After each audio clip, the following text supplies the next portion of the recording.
श्री शिवाय नमस्तुभ्यम हर हर महादेव। जय महाकाल। कैसे हैं आप सभी लोग। देखिए आज है एकादशी का बहुत ही प्यारा और विशेष सा दिन और ये है गुरुवार की एकादशी। जिस दिन पड़ जाए पूज्य गुरुजी ने कहा इस सफला स्वधा दीपक का उपाय करना बिल्कुल मत भूलिएगा। आज आप सभी लोगों को रात्रि में अपने घर पर इस स्वधा दीपक का उपाय करना है। पूज्य गुरुजी ने कहा घर में धन नहीं आ रहा, पैसे को लेकर के समस्याएं हैं, परिवार में क्लेश बहुत ज्यादा होता है, लड़ाई झगड़ा होता है, उन्नति नहीं हो रही है, परिवार में खुशियां नहीं है, कोई कामना है आपकी बरसों पुरानी कामना जो उपाय कर करके थक चुके हो लेकिन आपकी कामना पूरी नहीं हुई, तो आज के दिन सफला दीपक वाला उपाय करना बिल्कुल मत भूलिएगा। पूज्य गुरु जी की कथा से सुन करके और समझ करके पूरे उपाय को बड़े ही आसान भाषा में आपको बताऊंगा, परंतु उससे पहले आप सबसे एक छोटी सी प्रार्थना। जो लोग पहली बार आए हैं चैनल को सब्सक्राइब जरूर कीजिएगा और वीडियो को लाइक करके देव आदिदेव महादेव का कोई सा भी प्यारा नाम कमेंट बॉक्स में लिखना मत भूलिएगा। इस पूरे वीडियो में हम 3 महा उपायों के बारे में बात करेंगे जो कि आपको इस गुरुवार की एकादशी के दिन करने, साथ ही साथ एक अचूक उपाय पूज्य गुरुजी ने बताया आपकी कार्य सिद्धि के लिए, उसके बारे में भी चर्चा करेंगे। तो ध्यान से सुनना और समझना। सबसे पहले बात करते हैं पहले वाले उपाय की जो कि सफला स्वधा दीपक वाला उपाय है। पूज्य गुरुजी ने कहा कि अगर आपके घर में धन नहीं आ रहा, पैसे को लेकर के समस्याएं हैं, कई बार तो ऐसा हो जाता है कि कर्ज लेकर के आपको गुजारा चलाना पड़ता है, व्यापार, दुकान, फैक्ट्री, ग्राहक नहीं आ रहे हैं, समस्या बहुत विकट चली आ रही है, आप मेहनत करते हो, उस मेहनत के बराबर का फल भी आपको अगर नहीं मिल रहा है, धन को लेकर के जितनी भी समस्याएं हैं ना, एकादशी के दिन का ये सफला स्वधा दीपक वाला उपाय कीजिएगा। इस वाले उपाय को आप अपने घर पर भी कर सकते हैं। जो पूज्य गुरुजी ने कहा था कि काफ़ी सारी स्त्रियां, माताएं, बहनें ऐसी होती है जो रात्रि के समय अपने घर से बाहर नहीं जा सकती, तो क्या वो ये उपाय नहीं कर सकती? ऑब्वियसली कर सकती हैं। कैसे करना है वो भी मैं आपको बताऊंगा। इस वाले उपाय के लिए आपको सबसे पहले एक दीपक तैयार करना है, ठीक है। अब गुरुदेव ने ये नहीं बताया कि आप आटे का दीपक लगाओ या मिट्टी का, केवल बोला एक लंबी बाती का दीपक आपको चाहिए। तो चाहो तो आप आटे का ले लो या मिट्टी का ले लो, कोई दिक्कत नहीं है, ठीक है। लेकिन इसके अंदर जो बाती लगेगी ना, इस तरीके से लंबी बाती लगाना। जब भी आप धन, संपदा, वैभव, इनकी वृद्धि की कामना के लिए उपाय करते हैं तब आपको लंबी बाती का दीपक लगाया जाता है और इसी के अंदर आपको भरना होगा थोड़ा सा घी।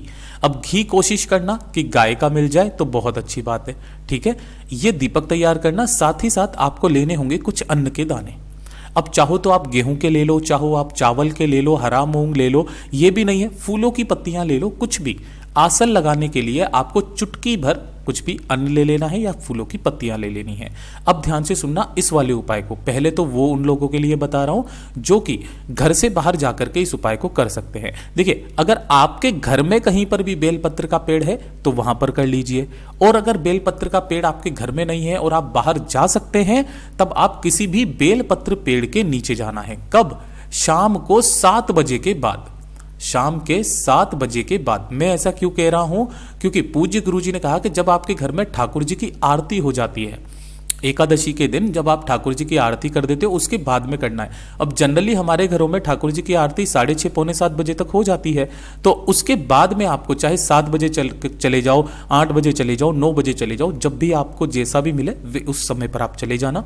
यहां पर जाकर के आपको उस लंबी बाती के दीपक को बेलपत्र पेड़ के नीचे समर्पित कर देना है, जिसकी बत्ती का मुख आपको बेल पेड़ की तरफ में रखना है। धन, संपदा, वैभव की कामना आपको यहां पर करनी, और उसके बाद में आपको इसके नीचे कुछ ना कुछ आसन के तौर पर जो भी आप लेकर के आए हो उसे लगा देना है। लगा करके आपको इसी पेड़ के नीचे की थोड़ी सी मिट्टी आपको उठा करके लेकर के आनी है और अपने घर के कोने कोने में उसे माँ लक्ष्मी का ध्यान करते हुए छींट देना है। पूज्य गुरुजी ने कहा है जो एकादशी पड़े उस एकादशी के दिन करना स्टार्ट कीजिएगा, माँ लक्ष्मी का सदैव एक अंश विराजमान रहेगा। गुरुदेव ने इसका प्रमाण इस तरीके से दिया था कि जब भगवान विष्णु और माँ लक्ष्मी जी का विवाह महादेव जी ने करवाया था, तब माता लक्ष्मी जी ने महादेव से कहा था कि आपको क्या चाहिए। तब मना करने के बावजूद भी जब माँ लक्ष्मी जी नहीं मानी, तब महादेव जी ने कहा था कि जो भी एकादशी का दिन पड़े, प्रदोष का दिन पड़े, शिवरात्रि का दिन पड़े, बेल पेड़ के नीचे शाम के समय, संध्या काल के समय आपका निवास हो, और जो भी व्यक्ति वहां पर दीपक जला करके जाएगा, हे लक्ष्मी तुम उनके साथ उनके घर में प्रवेश करना। ये शिव महापुराण और विष्णु पुराण का सबसे अचूक उपाय है, जरूर कीजिएगा। अब मैं उन माताओं बहनों के लिए बता देता हूं जो घर से बाहर नहीं जा सकती हैं, तो उन्हें दीपक तो इसी तरीके से तैयार करना है। और अगर आपके घर में बेलपत्र का पेड़ भी नहीं है, तब आपको क्या करना है, पहले से ही एक बेलपत्र अगर आपके घर में रखा हुआ है वो ले लीजिए, और बेलपत्र नहीं है तो आपको पहले से ही अवेलेबल करके रखना पड़ेगा, एक बेलपत्र ले लेना। उसके बाद में जो भी आपके घर का गमला है, कोई सा भी गमला ले लेना, तुलसी जी को छोड़ करके उसी गमले में पहले आपको क्या करना है, उस बेलपत्र को रखना और उसी के ऊपर आपको इस लंबी बाती का दीपक मां लक्ष्मी का ध्यान करते हुए लगा देना है, जिसकी बत्ती का मुख आपको उत्तर दिशा की तरफ रखना है। ठीक है। अब जब ये दीपक ठंडा हो जाएगा, चाहो तो उसी दिन चाहे अगले दिन, जब भी ये दीपक ठंडा होगा, इस दीपक को हटाना, बेलपत्र को किसी भी बेल पेड़ के नीचे रख करके चले आ जाना, और इस बेलपत्र पेड़ के नीचे की जो भी मिट्टी हो इसी गमले की, उस मिट्टी को आपको अपने घर के कोने कोने में छींटना है। गुरुदेव ने कहा धन की ऐसी आवक होगी कि आपने सोची नहीं होगी। जो एकादशी पड़े उस एकादशी के दिन करना। बात करते हैं दूसरे वाले उपाय की, और ये बहुत ज्यादा खास और विशेष उपाय है। ये चीज का ध्यान रखना, आज रात्रि को आप सभी को करना ही करना है, यानी कि एकादशी की रात्रि को। गुरुदेव ने क्या कहा उस चीज को ध्यान से सुनना। अगर आपके घर में सुख नहीं है, बिल्कुल भी शांति नहीं है, परिवार की खुशियों को किसी की नजर लग गई है ना, आए दिन आपके घर में क्लेश होता रहता है, लड़ाई झगड़ा होता रहता है, परिवार में किसी की उन्नति नहीं हो रही है, किसी की तरक्की नहीं हो रही है, धन को लेकर के समस्याएं बनी हुई है, व्यापार आपके दिन ब दिन घाटे में चलता चला जा रहा है, आपके कार्यों में काफी बाधाएं आने लगी है, तो आपके घर की जितनी भी समस्याएं, कोई नजरबंद है या फिर किसी ने कोई आपके घर पे कुछ टोना टोटका कर दिया है, एक छोटा सा काम करना। इस वाले उपाय में आपको एक दीपक तैयार करना है, लेकिन ये चीज ध्यान रखना, यहां पर भी जो आपको दीपक तैयार करना है वो गोल बाती का नहीं, इसी तरीके से आपको लंबी बाती का दीपक तैयार करना है। कौन सा? लंबी बाती का दीपक तैयार करना है ना। और इसी के साथ में आपको ध्यान रखना, अब यहां पर जो आप लंबी बाती का दीपक तैयार करोगे तो यहां पर आपको घी नहीं भरना, इस चीज का ध्यान रखना। यहां पर आपको भरना होगा सरसों का तेल। किसका भरोगे? सरसों का तेल भरना है और लंबी बाती का दीपक लगाना है। दोनों उपायों को आप एक साथ कर सकते हो, कोई दिक्कत नहीं है। इसी के साथ में आपको लेने होंगे थोड़े से काले तिल, ठीक है, और 1 लोटा शुद्ध जल लेना अपने घर का तांबे के कलश में।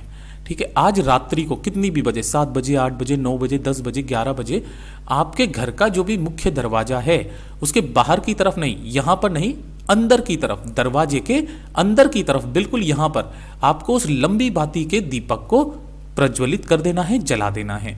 और जला देने के पश्चात एक जो कलश आपने लिया है इसी के पास में आपको रखना है और अपने घर की सुख शांति समृद्धि की कामना करके 1 चुटकी काले तिल आपको इसी वाले जल के कलश में डाल देने हैं। पूरी रात, एकादशी की पूरी रात इसे यहां पर रखे रहने देना। जब अगला दिन आएगा तो अगले दिन आपको क्या करना है, पितरों के समान माने जाने वाले 3 वृक्ष, पहला होता है बेलपत्र का, दूसरा होता है पीपल का और तीसरा होता है बड़ का, जिसे वट वृक्ष भी कहते हैं। तीनों में से किसी भी वृक्ष के एक वृक्ष के नीचे जाकर के इस काले तिल के जल को आपको वहां पर समर्पित करके आना है, अपने घर की सुख शांति समृद्धि की कामना करते हुए। केवल 1 एकादशी करके देख लीजिएगा, अगली एकादशी तक आपके घर में शांति आने लगेगी। और इस वाले उपाय को आप कंटिन्यू अगर 5 एकादशी कर लेते हैं ना, तो आपके घर में सदैव मां लक्ष्मी का विराजमान होता है, साथ ही साथ महादेव की कृपा होती है। पूज्य गुरु जी का बहुत अद्भुत और अचूक उपाय है, जरूर कीजिएगा। और अब बात करते हैं तीसरे नंबर की उपाय की, कि अगर आपकी कोई कामना है, कोई इच्छा है जो पूरी नहीं हो रही है। मैं हर एकादशी के दिन बताता हूं 7 बेलपत्र वाला उपाय, बड़ी से बड़ी कामना पूरी होती है। सबसे सुंदर और अचूक उपाय है ये। 7 बेलपत्र लेना है आपको, कहीं से भी खंडित ना हो, 1 लोटा तांबे का, इसके अंदर आपको भरना होगा किसी भी पवित्र नदी का जल। अब ध्यान रखना, पवित्र नदी का जल का मतलब क्या है? गंगा जल हो, जमुना का जल हो, सरयू का जल हो, इस तरीके से नर्मदा का जल हो। जनरली हमारे घरों में गंगा जल मिल जाता है, लेकिन इतना गंगा जल नहीं होता कि हम पूरा भर सकें, तो अपने घर का शुद्ध जल भरना और उसके अंदर थोड़ा सा गंगा जल मिला लेना, ठीक है। और 7 बेलपत्र जो आपने लिए हैं उन्हें भी आपको इसी वाले कलश के अंदर डाल देना है। इस कलश को लेकर के आपको भोलेनाथ के मंदिर पहुंचना है किसी भी समय पर, है ना, कोई जरूरी नहीं है सुबह जाओ, शाम को जाओ, रात्रि को, किसी भी समय पर। उत्तर दिशा, नॉर्थ डायरेक्शन की तरफ में मुख करके खड़े हो जाना, है ना। लेकिन सबसे पहले आपको करना क्या है, जैसे ही आप यहां पर पहुंचोगे आपके दर्शन होंगे नंदी बाबा के बाहर ही, तो पहले आपको नंदी बाबा के पास में जाना है, उस कलश को लेना है जिसके अंदर आपने बेलपत्र को डाला हुआ है, और इस कलश का संपूर्ण जल आपको नंदी बाबा के उठे पैर पर, ध्यान रखना इतना धीरे समर्पित करना कि बेलपत्र यहां पर ना गिरे, केवल जल यहां पर अपनी कामना कहते हुए नंदीश्वर महादेव के नाम से समर्पित कर देना। और उसके बाद में आपको जाना है शिवलिंग के पास में, उत्तर दिशा नॉर्थ डायरेक्शन की तरफ में मुख करके खड़े होना, और एक एक करके समस्त बेलपत्रों को आपको अपना नाम और गोत्र बोल करके शिवलिंग पर समर्पित कर देना। सभी की डंडियां जलाधारी की तरफ होगी, बीच वाली पत्ती का मुख आपकी तरफ में होगा। अपना दाहिना हाथ इन बेलपत्रों के ऊपर रखना, अपने हृदय की बात, अपनी मनोकामना कह करके वापस घर की तरफ चले आ जाना। पूज्य गुरु जी ने कहा कि आपकी चाहे कितनी भी बड़ी कामना क्यों ना हो, पूरी जरूर होगी। बहुत अद्भुत और अचूक उपाय है, जरूर कीजिएगा। और अब बात करते हैं चौथे वाले उपाय की, जो कि सबसे खास और विशेष उपाय है। अगर आपका कोई विशेष कार्य है, उन कार्यों में काफी ज्यादा बाधाएं आ रही है ना, या फिर कुछ ना कुछ रुकावटें आ रही है जिसकी वजह से आपका वो कार्य बन ही नहीं रहा है, चाहे शादी का कार्य हो, चाहे आपके व्यापार का कार्य हो, चाहे आपका नौकरी का कार्य हो, या फिर आपको किसी से कोई काम करवाना है ना, वो आपका पूरा हो जाए, तो उस कार्य की सिद्धि के लिए आपको अपने घर के शिवलिंग पर यह उपाय करना है। 1 लोटा शुद्ध जल अपने घर का लेना तांबे के कलश में, 5 बेलपत्र लेने हैं जो कहीं से भी खंडित ना हो, थोड़े से लेने होंगे आपको यहाँ पर लाल चंदन, इस तरीके से तो ओरिजिनल मिल जाए बहुत अच्छी बात है, और 5 ही लेने होंगे आपको चावल के दाने, जो कैसे होने चाहिए, अक्षत होने चाहिए, पूर्ण होने चाहिए। आपके घर पे जहां पर भी शिवलिंग विराजमान है वहां पर जाना रात्रि के समय पर, उत्तर दिशा नॉर्थ डायरेक्शन की तरफ में मुख करके खड़े होना। पहले 1 लोटा शुद्ध जल भोलेनाथ की शिवलिंग पर श्री शिवाय नमस्तुभ्यम मंत्र का स्मरण करते हुए अवधूतेश्वर महादेव के नाम से समर्पित करना।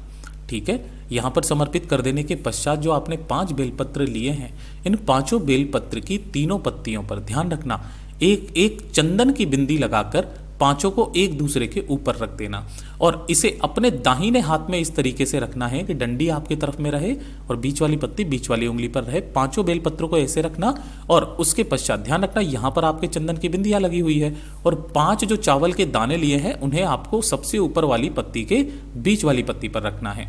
अपना नाम और अपना गोत्र बोल करके, जिस कार्य की सिद्धि के लिए आप ये उपाय कर रहे हो, उस कार्य की सिद्धि की कामना करके इन सभी को आपको अपने घर के शिवलिंग पर उल्टा समर्पित करना है कि सभी चावल के दाने यहाँ बेलपत्र के नीचे आ जाएं।